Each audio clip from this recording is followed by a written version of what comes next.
ভারতের মিডিয়াগুলো কিন্তু প্রতিনিয়তই দাবি করে যে বাংলাদেশ ইন্ডিয়ার সম্পূর্ণ একটি পেটের ভেতর, এবং আমরা যে তাদের পেটের ভেতর রয়েছি, আর যে কারণে তারা যেটা বলবে আমাদেরকে সেটাই শুনতে হবে।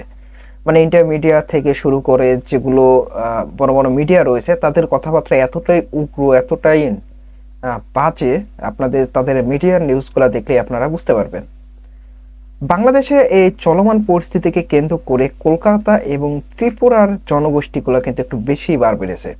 আপনারা হয়তোবা দেখবেন যে ত্রিপুরা সেগুলো সাধারণ জনগণ রয়েছে, তারা কিন্তু কয়দিন আগেই বাংলাদেশের সীমান্ত ঘেঁষে কিন্তু একদম হাঙ্গামা শুরু করেছে। হাঙ্গামা বলতে সেটা নিয়ে খুব তুমুল আন্দোলন করেছে তারা।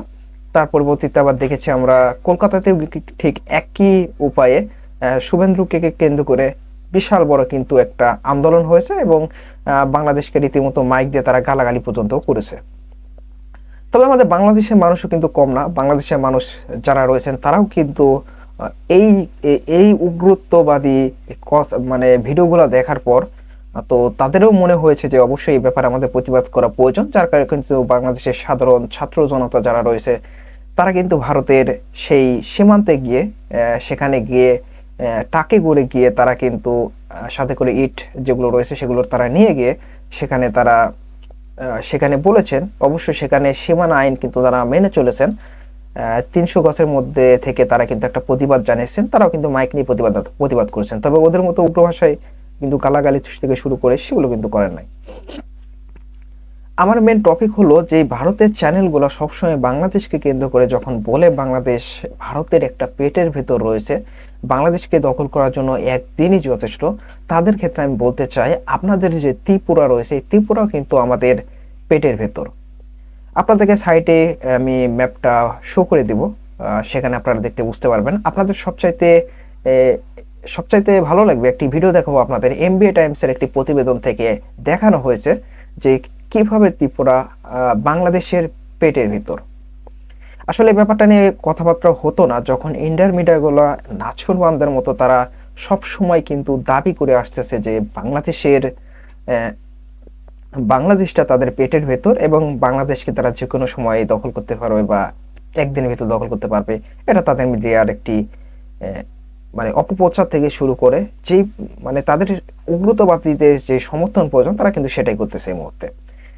তো তাদের আমরা বলতে চাচ্ছি আপনাদের ত্রিপুরাও কিন্তু এই মুহূর্তে বাংলাদেশের পেটের ভেতর। ত্রিপুরা কিন্তু কম সম এলাকা না, এলাকাটা বিশাল বড়। তো সেই ত্রিপুরাও কিন্তু আমাদের বাংলাদেশেরই পেটের ভেতর। তো বাংলাদেশও তো বলতে পারে যে ত্রিপুরাটা আমাদের পেটের ভেতর, বাংলাদেশের পেটের ভেতর। তো খুব ভালো লেগেছে যে তারা যখন এই ধরনের প্রতিবেদন তৈরি করে তাহলে আমরা কেন পিছিয়ে থাকবো। তো এমবিএ টাইমসকে অসংখ্য অসংখ্য ধন্যবাদ। তারা কিন্তু বেশ অনেক তথ্য তারা কিন্তু তুলে ধরেছেন, যেটা আমার কাছে পার্সোনালি অনেক ভালো লেগেছে। এবং সবচাইতে অবাক করার ব্যাপার, তারা কিন্তু এই যে ওই ভুলে গেলাম আইনজীবীকে হত্যার কেন্দ্র করে যে যারা এই ঘটনা ঘটেছে তারা কিন্তু একদম স্পষ্ট চোখের উপর আঙুল দিয়ে কিন্তু দেখিয়ে দিয়েছে এখানে কারা জড়িত ছিল।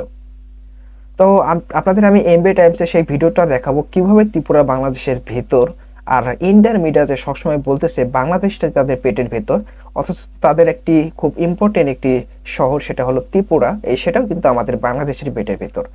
তো আপনাদের সেই ভিডিওটা দেখাবো, পরবর্তীতে আপনার মন্তব্য করবো। চলুন আগে ভিডিওটা আগে দেখি।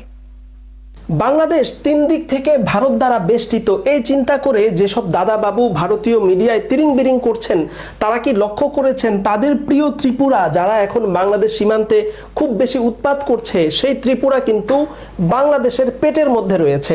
আমরা যদি মানচিত্র থেকে কথা বলি, এখানে উত্তর, পশ্চিম এবং পূর্ব 3 দিক থেকে পুরো ত্রিপুরা বাংলাদেশের পেটের মধ্যে রয়েছে।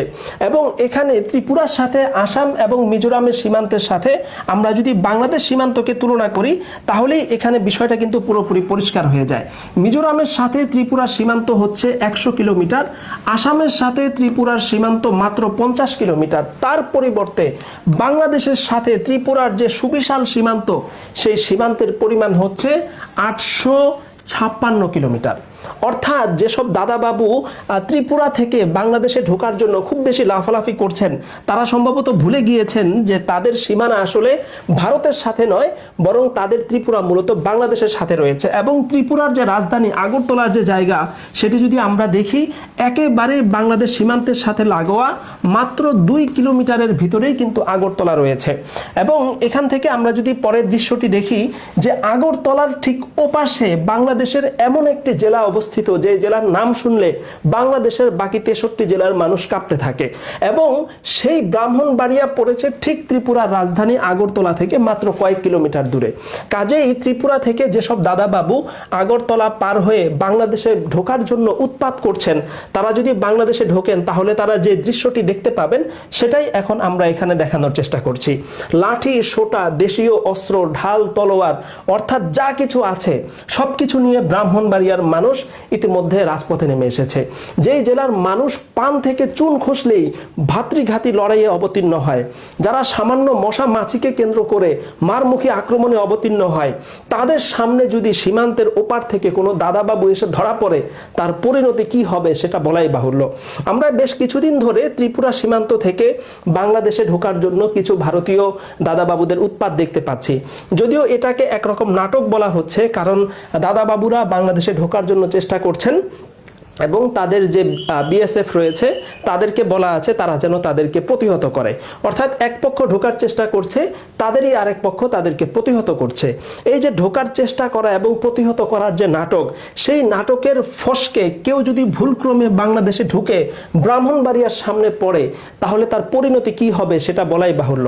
এবং ব্রাহ্মণবাড়িয়ার জনতার মিছিলের দৃশ্য যদি আমরা এখানে আরেকবার দেখাই, তারা যেভাবে লাঠি সোটা নিয়ে রাজপথে নেমেছে, সেখান থেকে তারা যদি ত্রিপুরার সেই মানচিত্রের দৃশ্যে যদি আমরা এখানে আরেকবার যাই, তাহলে ত্রিপুরার যে জায়গাটুকু শুধুমাত্র বাংলাদেশের সাথে রয়েছে, সেই জায়গার দুটি কোণা দিয়ে বাংলাদেশ যদি ত্রিপুরাকে দুদিক থেকে চাপা দিয়ে ভেতরে নিয়ে আসে, এবং এখান থেকে এই জায়গাটি যদি আমরা চিত্রায়ন করি, তাহলে এখান থেকে মাত্র 100 কিলোমিটার জায়গা, এই জায়গাটি যদি বাংলাদেশ সেনাবাহিনী, বর্ডার গার্ড বা অন্যান্য বাহিনী দিয়ে এখান থেকে চাপা দেওয়া হয়, তাহলে ত্রিপুরা কিন্তু চোখের পলকে বাংলাদেশের ভেতরে চলে আসবে, যেটাকে ভারতের শিলিগুড়ি করিডোর বা চিকেন নেকের পরবর্তীতে আরেকটি চিকেন নেক বলা হচ্ছে, যেখানে ভারত চরম পর্যায়ের বেকায়দায় রয়েছে।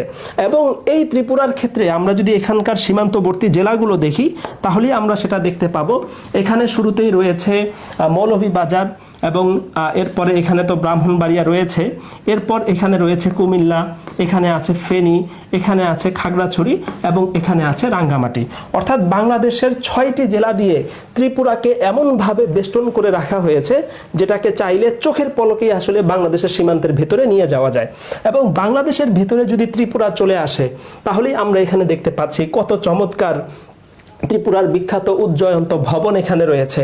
এত চমৎকার একটি ভবন অটোমেটিক বাংলাদেশের মধ্যে চলে আসবে। এবং এর পরবর্তীতে ত্রিপুরার যে আন্তর্জাতিক বিমানবন্দর রয়েছে, আমরা জানি যে ফেনী, নোয়াখালীর প্রচুর মানুষ বিদেশে বসবাস করেন, তাদের জন্য যদি ত্রিপুরার ওখানে একটি বিমানবন্দরের ব্যবস্থা হয়, কতই না ভালো হয়। সেই বিমানবন্দরের ব্যবস্থা হবে, এবং এটি হচ্ছে ডম্বুর লেক। আপনারা নিশ্চয়ই ডম্বুর বাঁধের কথা কিছুদিন আগে শুনেছেন, যখন ফেনী, নোয়াখালীতে ভয়াবহ বন্যা হয়েছে। সেই বন্যা কিন্তু এই ডম্বুর বাঁধের ছেড়ে দেওয়া পানি থেকেই হয়েছে। কাজেই ত্রিপুরাকে দখল করে নিতে পারলে বাংলাদেশ ডম্বুর বাঁধকেও দখলে নিতে পারবে, এবং চমৎকার পর্যটনের এখানে ব্যবস্থা হবে। সব মিলিয়ে আমরা যদি ত্রিপুরার মানচিত্রের দিকে আরেকবার আসি, তাহলে বিষয়টি আমাদের সামনে পুরোপুরি পরিষ্কার হয়ে যাবে যে বাংলাদেশ যদি ত্রিপুরাকে দখল করে নেয়, তাহলে দাদাবাবুদের যে উৎপাত আছে, এখান থেকে যারা বাংলাদেশে ঢোকার জন্য চেষ্টা করছেন, তাদের সেই উৎপাত বন্ধ হবে, এবং তাদেরকে ব্রাহ্মণবাড়িয়ার সাথে হাওয়ালা করে দিলে বা ব্রাহ্মণবাড়িয়ার উপর সোপর্দ করে দিলেই তাদের সমস্ত উৎপাত এবং নর্তন কুর্দন বন্ধ হয়ে যাবে। দাদাবাবুদের যে কোনো উৎপাতের আগে আমরা তাদেরকে ত্রিপুরার সাথে তাদের যে মানচিত্র, সেটির সাথে বাংলাদেশের যে সীমান্ত এবং ভৌগোলিক যে অবস্থান, সেটির উপর তাদেরকে পুনরায় দৃষ্টিপাত করার জন্য বিনীতভাবে অনুরোধ করছি। এই মুহূর্তে আমি ত্রিপুরা জনগোষ্ঠীকে বলতে চাই, আপনারা যে এত হম্বিতম্বি করতেছেন, এত লাফালাফি করতেছেন, বলতেছেন যে বাংলাদেশ ইন্ডিয়ার পেটের ভেতর, অথচ আপনারা ত্রিপুরায় কিন্তু এই মুহূর্তে বাংলাদেশের পেটের ভেতর রয়েছেন। আপনারা আমাদের মানে চট্টগ্রাম বেদখল করবেন, মানে দখল করবেন, তো নানা রকম হুমকি ধামকি দিচ্ছেন, যেটা আমরা দেখতেছি। তো এটা ভাবেন না যে বাংলাদেশ এগুলোকে পরোয়া করে ছেড়ে দিবে। তো আসলে এটা কোনোটাই এগুলোর কোনো সমাধান না। তো আমাদের সবারই উচিত এই মুহূর্তে অনেকটা শান্ত থাকা এবং উভয় পক্ষকে সম্মান এবং শ্রদ্ধা দিয়ে কিন্তু আমাদের কাজকর্মগুলো এগিয়ে নেওয়া। তো এমবি টাইমসের এই প্রতিবেদনটা আপনাদের কাছে কেমন লেগেছে অবশ্যই কমেন্ট বক্সে জানিয়ে যাবেন। আর যদি ভিডিওটা ভালো লেগে থাকে দয়া করে ভিডিওতে একটি লাইক করবেন, আর চ্যানেল নতুন হয়ে থাকে অবশ্যই সাবস্ক্রাইব করে দিবেন। আর শুধু সাবস্ক্রাইব করলেই হবে না, দেখবেন যে পাশে অল নোটিফিকেশন বার রয়েছে, ওটা অন করে দিবেন, তাহলে আমাদের ভিডিওগুলো আপনার কাছে নোটিফিকেশন হিসেবে পৌঁছাবে।